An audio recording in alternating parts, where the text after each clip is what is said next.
The Last Exodus, Book 3. They thought leaving Earth would save them. They thought control would guarantee survival.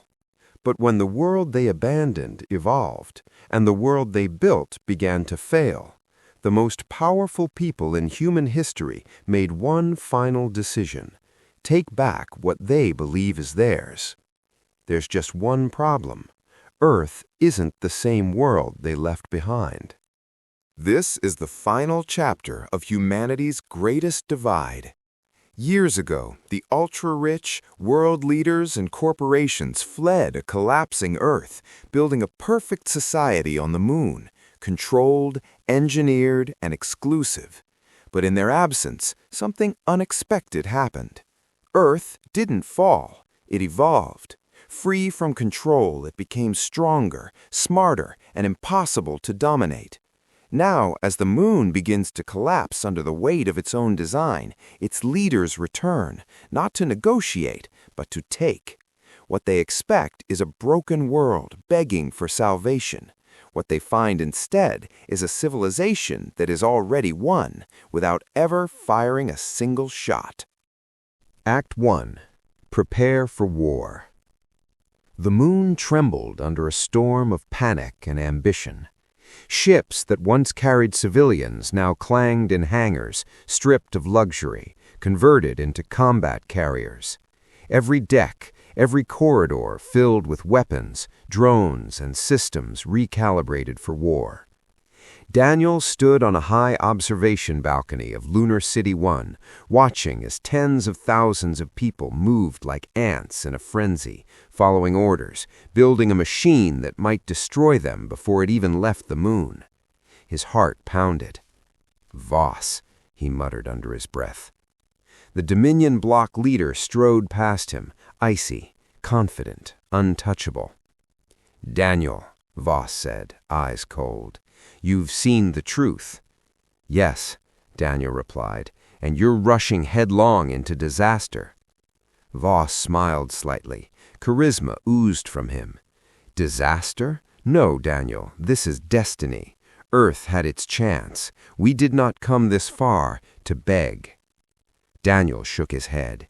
"You're not invading a dying world. You're attacking one that thrives. They're ready for you." Voss paused, studying him. "Then they'll see how serious we are. Desperation sharpens focus. Fear compels action. Power is ours to take if we move fast enough." Daniel ran his hands through his hair. "And what about the people? You've convinced the public this is survival, but they're sending children, families, untrained civilians into combat." Voss's eyes narrowed. "They volunteered. They understand their role. Everyone paid for this future. Millions, every family, wealthy, influential, capable. They are not expendable. They are invested." Daniel's stomach turned. "You left the engineers, laborers, the people who actually keep your world running behind, the ones who built your city from scratch, and now you're sending them to die?" Voss's jaw tightened. "Progress requires sacrifice. Without it, nothing changes. Earth took what it wanted. We will take what we need." The announcement systems echoed across the city. Propaganda screens lit up every street and home. "Earth abandoned us. They owe us survival. Destiny is ours to claim." Daniel clenched his fists. His family was among the civilians now mobilized for war. He rushed through the streets, trying to talk to people, trying to break through the momentum of fear and ambition. "Listen to me," he shouted in a training hangar. "You're not saving your future, you're marching into death." A technician froze mid-calibration. "Daniel, we've heard rumors, but Earth is gone, isn't it?" "No," he shouted. "Earth is alive. They're thriving. We don't need war. We need to learn. You're not invincible. Your systems will fail in the vacuum of space if you underestimate them." The worker's eyes flickered with doubt, but loyalty to the Dominion bloc ran deep. Daniel turned, chest heaving, to see Voss standing atop a control platform. "Your words are wasted," Voss said calmly. "We are already moving. Ships will launch in 48 hours. Every system converted for war, every civilian trained, every family ready." Daniel's mind raced. He needed proof, evidence, something that would stop them. He rushed to the data center, a labyrinth of servers and AI cores, trying to access communications with Earth, trying to send warnings, to negotiate, to prevent catastrophe. The system beeped back, blocked, firewalls layered over firewalls. "Of course," he muttered, "Voss has anticipated this." From the observation balcony, he could see the launch bays filling, ships carrying civilians, drones and resource extraction equipment, families clutching hands, wealthy patrons, political elites, all paying millions for a seat on this expedition, unaware of how fragile their technology and planning were. He moved through corridors, trying to find anyone willing to listen.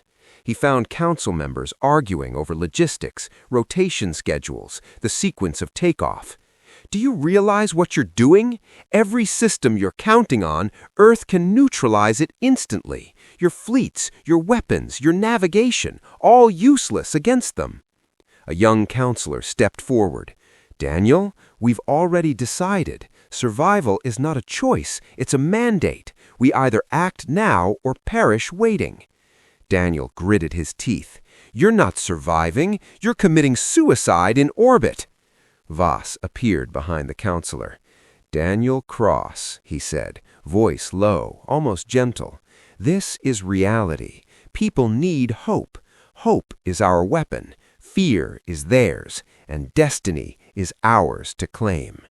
Daniel felt a surge of anger. His fists clenched. His mind raced for options. He remembered Earth, the thriving cities, the AI-assisted farms, the cooperative population, the abundance. He remembered the truth. Earth didn't need conflict to survive, and that knowledge terrified him, because the moon, with all its wealth and arrogance, was walking into a trap it could not comprehend. He turned to the observation balcony, watching the docks fill with combat carriers. Shuttles, troop transports, and extraction vessels, all modified for war. And Daniel knew what he had to do. Warn them, again. But would anyone listen? He clenched his jaw. Voss walked past him, flanked by aides. "Daniel," Voss said, voice soft but deadly, "you still have a choice. Remain here, silent, and your family remains safe. Or you continue to speak, and we do what's necessary to ensure success." Daniel's stomach twisted. He looked at the people mobilizing for war, the families, the children, the millionaires who had bought their seats on this deadly voyage. "Not if I can stop it," he muttered. He stepped toward the launch bays. The countdown had already begun. 48 hours. 48 hours before the moon's fleet, its civilians and its elite, would take flight. And Daniel knew the war would start the moment they left the moon, because Earth had already won, and he was the only one who could see it. Act 2. The Invasion. The moon's fleet launched at dawn. The sky above the barren moon was filled with dozens of vessels, glinting in the pale light, engines roaring, shields humming. Families, elites, and military personnel crammed into ships retrofitted for combat. Daniel watched from the control tower, heart pounding, stomach twisted with dread. "They're really doing it," he muttered. Voss stood beside him, eyes cold, scanning the fleet's progress. "Everything is in position," Voss said. "Resource units, extraction drones, combat carriers, civilian transports. Earth will have no choice but to comply." Daniel swallowed hard. "Do you even understand what you're about to face?" Voss glanced at him, a thin smile playing at his lips. "Do you?" He didn't wait for an answer. The countdown began. T-minus 30 minutes. Shuttles lifted off in perfect formation. Families clutched hands, elites adjusted headsets, the crew ran last-minute system checks. The moon's public had been told, "We go to claim what's ours." Daniel's gaze fixed on Earth below, a planet alive, vibrant, everything the moon had abandoned in its greed. He swallowed the lump in his throat. The first ships cleared lunar orbit, and then, as if the universe itself had exhaled, the moon's fleet stalled mid-flight. Engines hummed, then faded. Systems locked. Navigation went haywire. Communications scrambled. Weapons panels blinked red, unresponsive. Daniel staggered back. "What the—" Voss's hand went to the console, fingers dancing over controls. "Impossible! It should not—" He looked up, eyes widening. Daniel's voice trembled. "Earth isn't defending. They're neutralizing everything without firing a single shot." A drone floated into view, extraction arms folded uselessly, thrusters disabled. "No," Voss muttered. This isn't war." A voice echoed across every channel, calm, omnipresent, Earth's broadcast. "We will not destroy you. We will not let you destroy us. Return or suffer the consequences of your own hubris." Daniel's knees buckled. He pressed his hands to his head. How?" The young technician next to him whispered, wide-eyed. "It's like they can see everything, predict everything, control it without touching it." Voss slammed his fists on the console. "No, we control our ships, our fleet, our destiny." Daniel shook his head. "You've already lost. They've evolved. They don't fight like you fight. They prevent the fight from even happening." Outside, shuttles spun helplessly, caught in invisible forces that rerouted them back toward lunar orbit. Families screamed as alarms blared. Engineers tried to regain control, but every attempt failed. Daniel ran through the hangar, seeing panic and chaos spread like wildfire. "This is what happens when arrogance meets evolution," he shouted. "Earth doesn't need weapons. They have systems you cannot break. Your entire fleet is a paper tiger." Voss, red-faced, stormed past him, yelling orders that went unheeded. A civilian mother clutched her child. "What's happening?" she cried. They can't take us," Daniel shouted, voice cracking. "Earth won't fight, but it won't let you destroy it." From orbital viewports, the Earth below remained serene. No lasers, no explosions, no storms of warships. Just balance. Daniel turned back toward Voss, who had finally gone silent, staring helplessly at the fleet. They neutralized everything," Daniel said softly. "They could destroy you. They could kill us all. But they don't. They're not your enemy. We are." The broadcast repeated, "Your hubris blinds you. Leave now. Adapt or fail." Daniel's eyes swept across the fleet. The fear was palpable. Families clutched each other. Engineers stared at consoles they couldn't command. Elites who had paid millions were helpless, realizing their influence meant nothing here. This is why Earth survived," Daniel whispered. "They chose sustainability. They planned for the long game. And now they're forcing us to face it before we destroy ourselves." Voss turned, rage in his eyes. "No, we adjust, But the system wouldn't respond. Daniel realized the bitter truth. Earth had already won. The moon's destiny was over before the first shot could be fired. The silence of the failed invasion was deafening. Daniel pressed his hand against the viewport, watching families look down at the thriving Earth. They can survive without us," he whispered. Voss finally turned to him, face pale.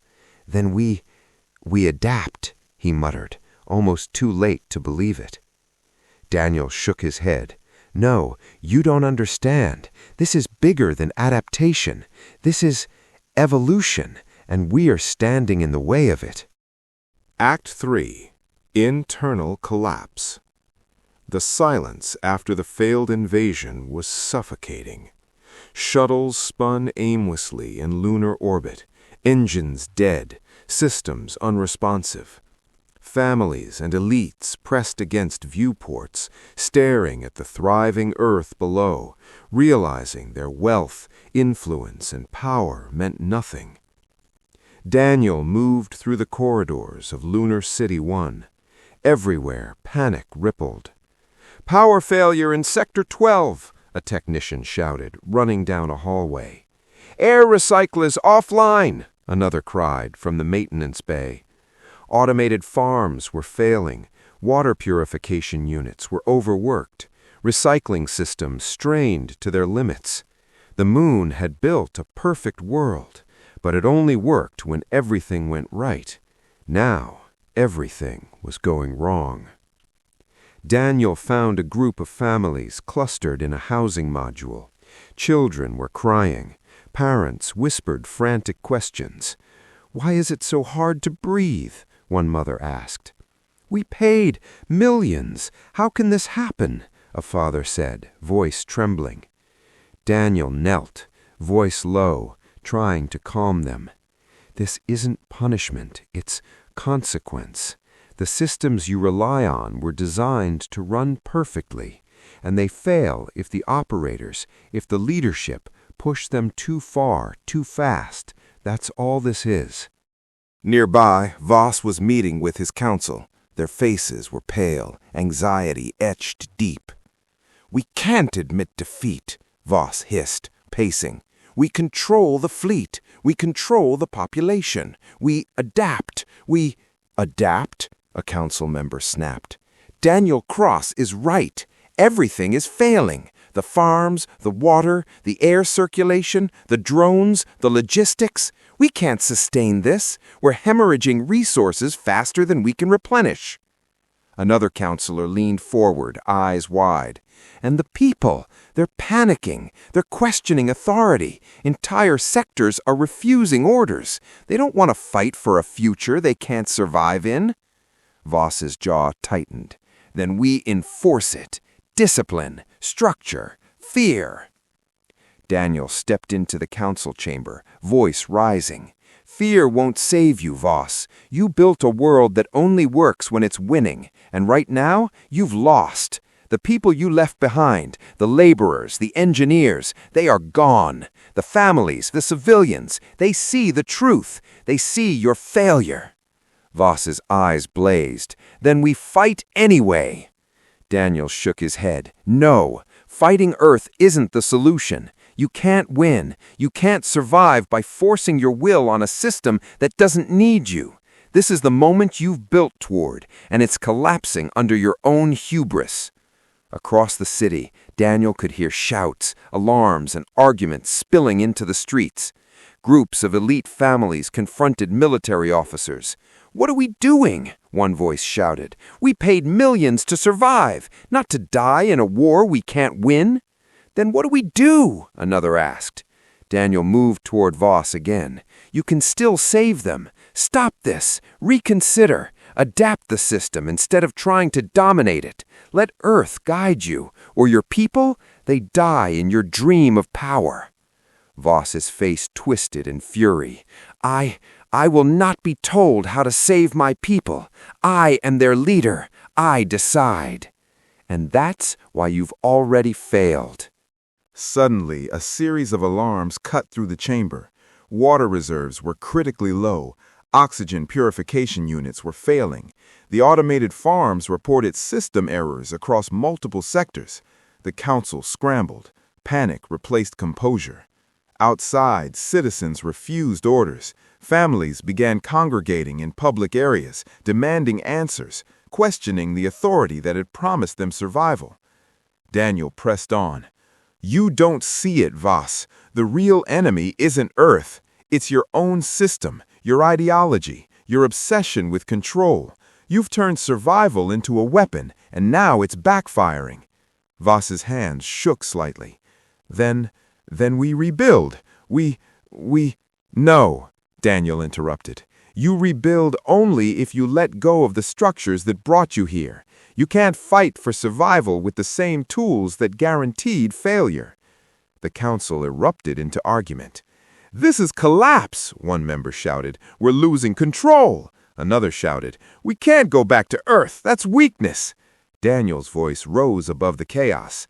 "Weakness is surviving. Strength is adapting. And this is your moment. You can choose to save the people you love or die clinging to power you can't control." Voss finally turned, face pale, jaw tight. "And what choice do you make, Daniel?" Daniel looked out a viewport at the earth shining below, its forests green, rivers clear, cities thriving without coercion, without corruption.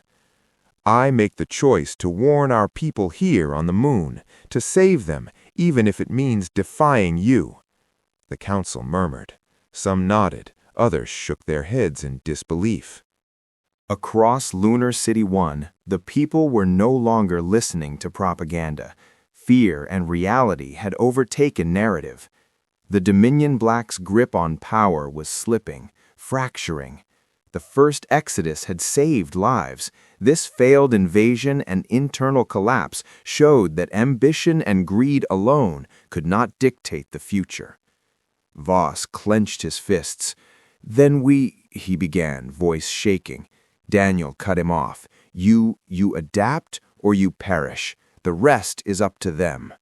And as the people began to take tentative steps toward self-preservation, reallocating resources, shutting down failing systems, helping each other without orders, Daniel realized the moon had been humbled, and Earth's quiet superiority had forced the moon to confront a truth it had refused to see.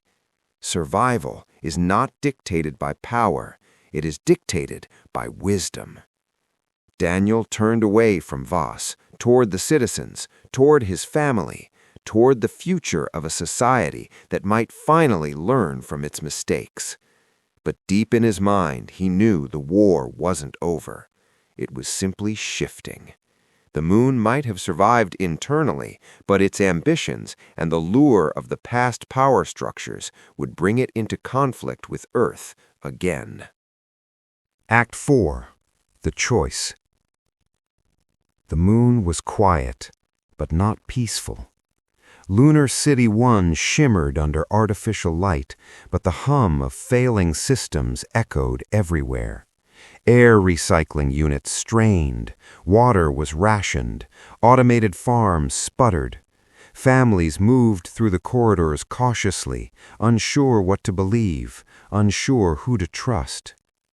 Daniel Cross walked alongside his family, holding his child's hand. Each step felt heavy. Each breath, filtered and recycled, reminded him that survival was fragile, and it depended on decisions far bigger than any one person. The council gathered in the central chamber. Voss stood at the front, pale, eyes red-rimmed, trying to radiate authority he no longer possessed. The citizens filled the seats, elite families and laborers alike, tension humming in the air. A holographic message from Earth blinked into the room, bright, calm, unyielding. "We will help you survive if you abandon the system that created this. Not partially, not halfway, total transformation. You cannot take power, wealth, or hierarchy from us. You cannot exploit or manipulate. You must rebuild your society based on cooperation, sustainability, and equality." The chamber went silent. Voss's hands clenched the edge of the podium. This is nonsense. They won't negotiate. They will dictate. They are trying to humiliate us." Daniel stepped forward. "No, they're offering survival. They're giving you a chance to fix what you broke. And if you refuse, you die. Not because they fight you, but because your systems collapse on their own. A murmur ran through the crowd. Families whispered, "Do we give up our lives for pride? Do we abandon what we've built? Can we survive without control?" Voss slammed his fist. "Control is everything. Without it, we are weak. We cannot let Earth decide for us." Daniel's son tugged at his sleeve. "Dad, where do we belong?" Daniel took a deep breath. He looked around the chamber, at families, at scientists, at workers, at Voss, and he realized the moon had already answered that question through its failures. He knelt to his child's level. Where we belong depends on who we decide to become. The chamber erupted in debate. Some of the council argued for total surrender, adopt Earth's guidance, dismantle the hierarchy, redistribute resources, embrace cooperation. Others, clinging to the Dominion Block's ideology, shouted, "Resist, fight, take what we want, maintain power." The citizens began speaking up, their voices rising in unison. "We cannot continue like this. We will die if we keep trying to control everything. We survived because we abandoned greed before. We can do it again. We choose survival over pride." Voss's face hardened. No, you don't understand. Without hierarchy, without greed, we're nothing." Daniel stood tall. "You're wrong. Without hierarchy, without greed, you're human, and human beings adapt. They survive. They thrive." Outside the chamber, families and citizens began moving through the city together, helping repair failing systems, rationing resources, collaborating without coercion. The moon had begun to rebuild itself organically. Voss turned to Daniel, face twisted in fury and disbelief. "This isn't victory, it's surrender." Daniel shook his head. "It's life, something you've never understood." The Earth message repeated, calm, unwavering. "Choose wisely. Cooperation guarantees survival. Refusal guarantees collapse." Voss slumped into his seat, defeated. Around him, the council and the people were no longer listening to propaganda, no longer following blind orders. They were choosing, and their choice was clear. Daniel looked out at the moon's horizon. Systems hummed weakly, farms sputtered, but people moved with purpose, not fear. Above, Earth glowed, vibrant, a silent mentor and guardian, showing the moon a future it had refused to see. Daniel's partner joined him. "Do you think we can really survive this?" Daniel smiled faintly, eyes filled with both exhaustion and hope. "We survived the first exodus. This one will thrive, but only if we become who we were meant to be." The moon didn't change all at once. It couldn't. Systems that had been built on control don't simply disappear. They resist, they linger, they try to rebuild themselves in quieter ways. At first, the changes were small. Water was no longer owned, it was shared. Air systems, once controlled by a handful of operators, were opened, monitored by teams instead of authorities. Decisions slowed down because now they had to be agreed upon. And for people who had spent their entire lives being told what to do or being the ones giving the orders, that was the hardest part. There were arguments and setbacks, moments where fear almost pulled everything back to the way it was. But something had shifted, not in the systems, in the people. The elites who once bought their way into survival now stood beside the workers who had always made it possible. Engineers taught families how to maintain the systems that kept them alive. Children grew up not understanding what ownership of survival even meant, and over time, the moon stopped feeling like a machine and started feeling like a world. Daniel watched it happen in pieces. Days turned into months, months into years. The silence of panic was replaced with something else. Not control, not perfection, but balance.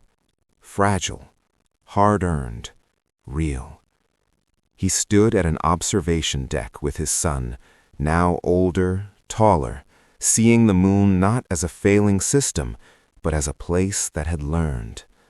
Below them, people moved with purpose, not because they were ordered to, because they understood what was at stake. "Is this what Earth is like?" his son asked quietly. Daniel shook his head. "This is what we had to become to deserve to survive." Above them, Earth still glowed, untouched, watching, not as a ruler, not as an enemy, but as a reminder of what happens when a civilization chooses wisdom over power, and what happens when it doesn't. Daniel exhaled slowly, because now he finally understood the truth that had taken 2 worlds to learn. Humanity didn't almost destroy itself because it lacked resources. It almost destroyed itself because it refused to let go of control, because it confused power with survival, because it believed domination was the same as progress. The first exodus saved their bodies, but this was something else. This was the part no one planned for, the part no one could buy, the part no system could enforce. They had to choose it every day, in every decision, in every system they rebuilt differently. Daniel placed a hand on the glass, looking out over a world that had once been on the edge of collapse, and now was something new.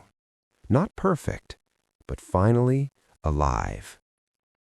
"The first exodus saved our lives," he said softly.